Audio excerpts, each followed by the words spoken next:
Senhor, em nome de Jesus, nós te agradecemos por mais um dia e mais uma oportunidade, Pai, de estarmos vivos, de compreender os nossos erros e os nossos acertos, para te pedirmos, Senhor, que o Senhor nos ajude, nos oriente, nos mostre o que nós não conseguirmos ver, e o que nós conseguimos ver, nos ajude, Senhor, a melhorar, nos ajude a aprender e a largar as práticas ruins que todo mundo tem de alguma maneira ou de outra. E que adquiramos novas práticas boas que todo mundo não tem, ou uma ou outra. Nos guia, Senhor. Dê-nos tuas mãos para que a gente possa segurar nelas e saber que não cairemos, e se tropeçarmos, nos levantaremos porque o Senhor está conosco. Em nome de Jesus, nós te pedimos que nos ajude, Senhor, a abrir o nosso coração e a nossa alma e a nossa mente, para que possamos entender e aprender um pouco mais com este livro hoje, no 5º dia. Em nome de Jesus, amém. Olá, caminhante, tudo bem? Mais um dia a gente se encontra aqui e vamos direto para a nossa leitura diária. Hoje é o 5º dia. Hoje é o capítulo 5, esse nosso livro. Vamos já iniciar enxergando a vida do ponto de vista de Deus. Que é a tua vida? Tiago 4,14. Nós não vemos as coisas como são, mas como nós somos. Anaís Nin. Sua vida é formada como você a enxerga. Como você define tua vida determina o teu destino. A perspectiva virá influenciar a maneira pela qual você investe o tempo, gasta o dinheiro, usa os talentos e valoriza os relacionamentos. Uma das melhores maneiras de compreender as pessoas é perguntando-lhes: como você vê a vida? Desta forma, descobrirá que existem tantas respostas diferentes quanto existem pessoas. Já me disseram que a vida é um circo, um campo minado, uma montanha russa, um quebra-cabeça, uma sinfonia, uma jornada e uma dança. As pessoas dizem: a vida é um carrossel. Às vezes você está em cima, às vezes você está embaixo. E algumas vezes você fica apenas dando voltas, ou a vida é uma bicicleta de 10 marchas, com engrenagens que nunca usamos, ou a vida é um jogo de cartas, você tem que jogar com o que tem na mão. Se eu perguntasse como você imagina a vida, que imagem lhe viria à mente? Essa imagem é a tua metáfora de vida. É assim que você a enxerga, consciente ou inconscientemente. É a tua descrição de como funciona a vida e o que você espera dela. As pessoas frequentemente expressam suas metáforas da vida por meio de roupas, joias, carros, penteados, adesivos e até mesmo tatuagens. Essa metáfora secreta da vida influencia a tua vida mais do que você pode perceber. Ela determina esperanças, valores, relacionamentos, metas e prioridades. Por exemplo, se você pensa que a vida é uma festa, teu principal valor será se divertir. Se você vê a vida como uma corrida, certamente valorizará a velocidade e provavelmente viverá apressado a maior parte do tempo. Se você vê a vida como uma maratona, valorizará a resistência. Se você vê a vida como uma batalha, um jogo, vencer será muito importante para você. Qual a tua visão da vida? Você pode estar fundamentando a vida numa metáfora defeituosa. Para cumprir os propósitos para os quais Deus o criou, será necessário desafiar a sabedoria popular e substituí-la por metáforas bíblicas da vida. A Bíblia diz: não vivam como vivem as pessoas deste mundo, mas deixem que Deus os transforme por meio de uma completa mudança da mente de vocês. Assim vocês conhecerão a vontade de Deus. A Bíblia oferece 3 metáforas que nos ensinam a visão que Deus tem da vida. A vida é um teste, é uma incumbência de confiança e uma atribuição temporária. Essas ideias são os fundamentos da vida dirigida por propósitos. Estudaremos os 2 primeiros neste capítulo e o 3º no próximo. A vida na Terra é um teste. Essa metáfora da vida é vista nas histórias relatadas em toda a Bíblia. Deus continuamente prova as pessoas quanto ao caráter, à fé, à obediência, ao amor, à honestidade e à lealdade. Palavras como provações, tentações, refinar e testar ocorrem mais de 200 vezes nas Escrituras. Deus provou Abraão ao lhe pedir que oferecesse seu filho Isaque. Deus provou Jacó quando este precisou trabalhar 7 anos extras para obter Raquel como esposa. Adão e Eva foram reprovados no teste do jardim do Éden, e Davi falhou diversas vezes ao ser submetido à prova por Deus.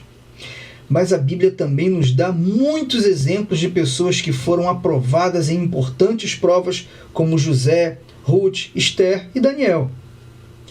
Os testes tanto desenvolvem quanto manifestam o caráter da pessoa, e toda a vida é um teste. Você está sempre sendo testado. Deus constantemente te observa. Tua reação às pessoas, aos problemas, ao sucesso, aos conflitos, às enfermidades, às decepções e até mesmo ao clima.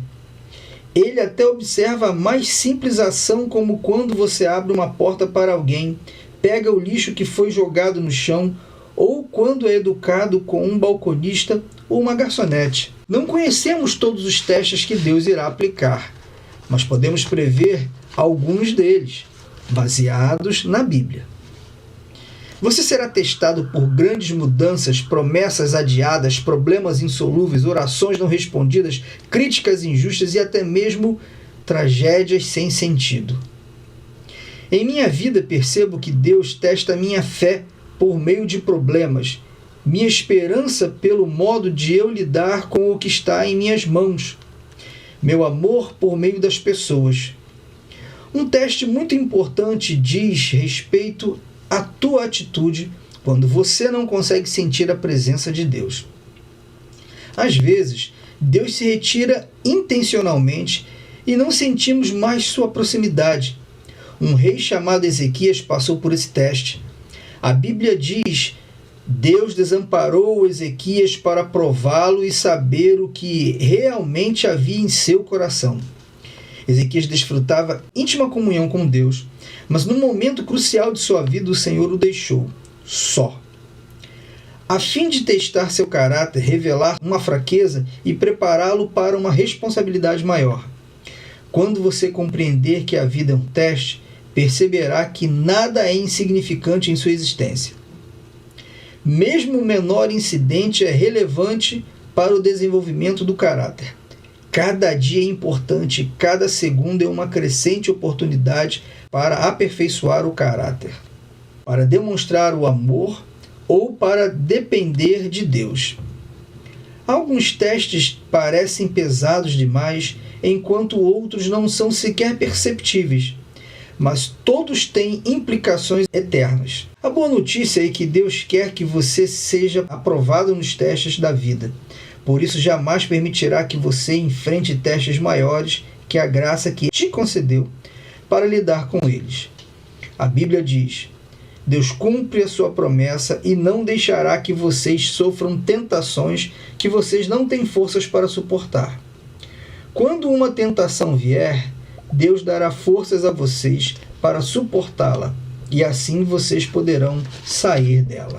Toda vez que você é aprovado num teste, Deus toma conhecimento e faz planos para recompensá-lo na eternidade. Tiago diz: felizes são aqueles que perseveram quando são testados. Depois de serem aprovados, receberão a coroa da vida que Deus prometeu aos que o amam. A vida na terra é um cargo de confiança, um ato de fé. Essa é a segunda metáfora bíblica da vida. Nosso tempo sobre a Terra, bem como a energia, a inteligência, as oportunidades, os relacionamentos e os recursos são dádivas que Deus nos confiou para cuidarmos e administrarmos. Somos administradores de tudo quanto Deus nos dá. Esse conceito começa com um reconhecimento de que Deus é o dono de tudo e de todos.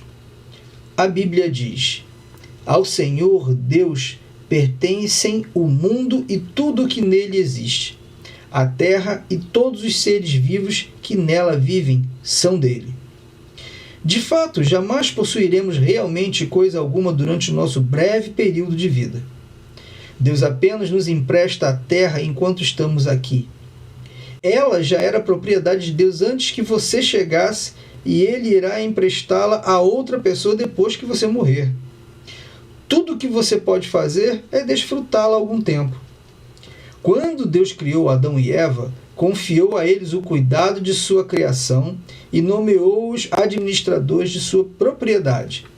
A Bíblia diz: Deus os abençoou dizendo: tenham muitos e muitos filhos, espalhem-se por toda a terra e a dominem, e tenham poder sobre os peixes do mar e sobre as aves que voam no ar, sobre os animais que se arrastam pelo chão.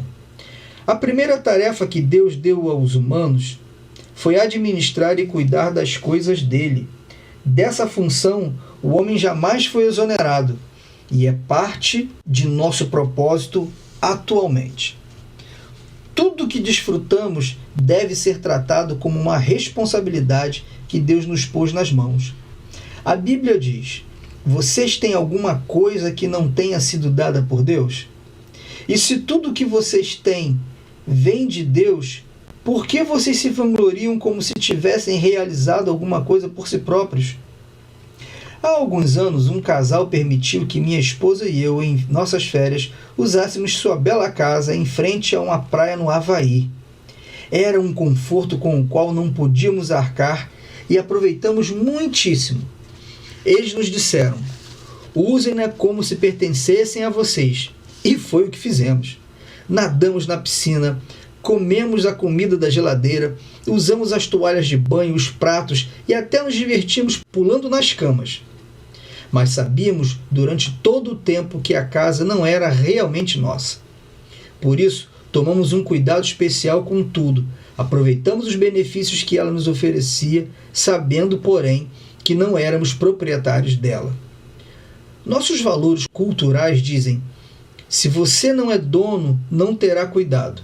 Mas os cristãos vivem por um padrão mais elevado. Visto que Deus é o dono, devo cuidar da melhor forma possível. A Bíblia diz: os que recebem algo de valor em confiança devem demonstrar que são dignos de tal confiança. Jesus frequentemente se referia à vida como um cargo de confiança e contou muitas histórias para ilustrar essa responsabilidade perante Deus. Na parábola dos talentos, o homem de negócios confiou sua riqueza ao cuidado dos servos enquanto estava fora.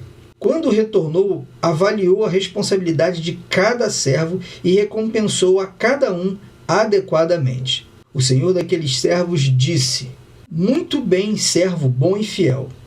Você foi fiel no pouco e eu o colocarei sobre muito. Venha e participe da alegria do teu Senhor. Ao final de sua vida, você será avaliado e recompensado conforme seu desempenho ao lidar com o que Deus lhe confiou.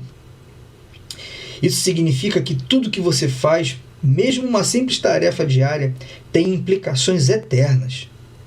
Se você trata tudo como cargo de confiança, Deus promete 3 recompensas na eternidade. Primeira, você receberá o reconhecimento de Deus.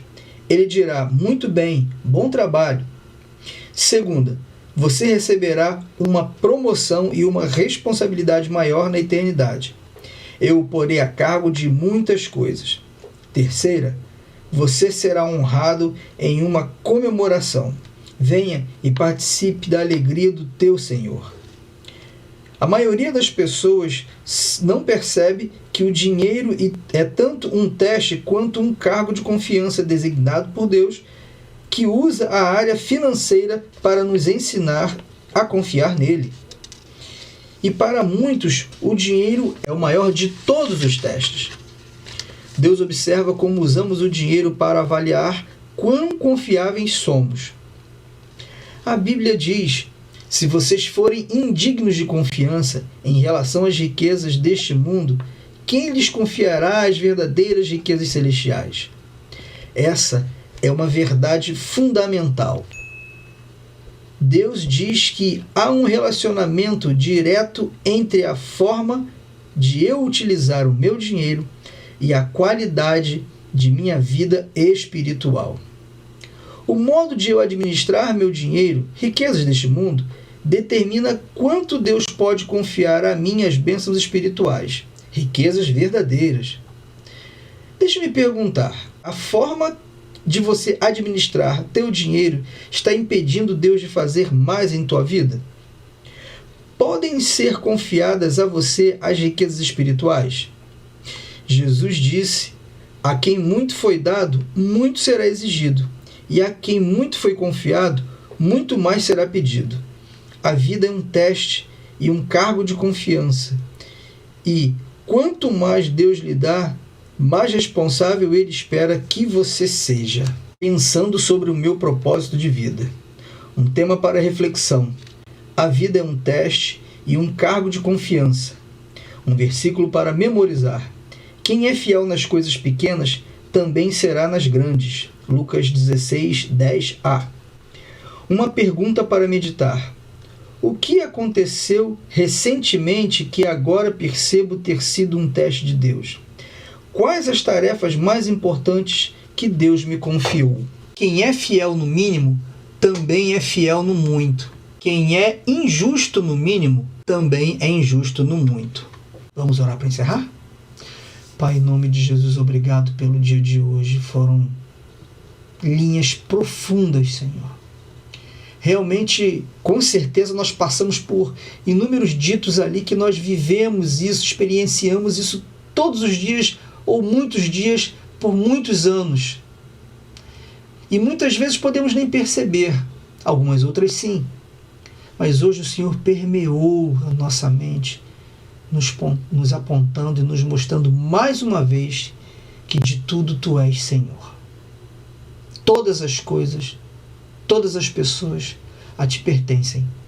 E nós somos gratos por pertencermos ao Senhor, quem muito nos ama e quem nos amou primeiro, e que enviou Seu Filho para que morresse e ressuscitasse por nós. Obrigado, Senhor. Nós jamais conseguiríamos fazer o mínimo da nossa parte, que dirá o necessário para que fôssemos absolvidos dos pecados e recebidos por Ti na glória. Obrigado por Jesus. Todos os dias nós Te agradecemos e Te agradeceremos. Amém, Senhor. Caminhante, até a nossa próxima leitura. Um abraço, que Deus continue te abençoando todos os dias da tua vida, assim como os dias dos teus familiares. Graça e a paz do Senhor para a tua vida.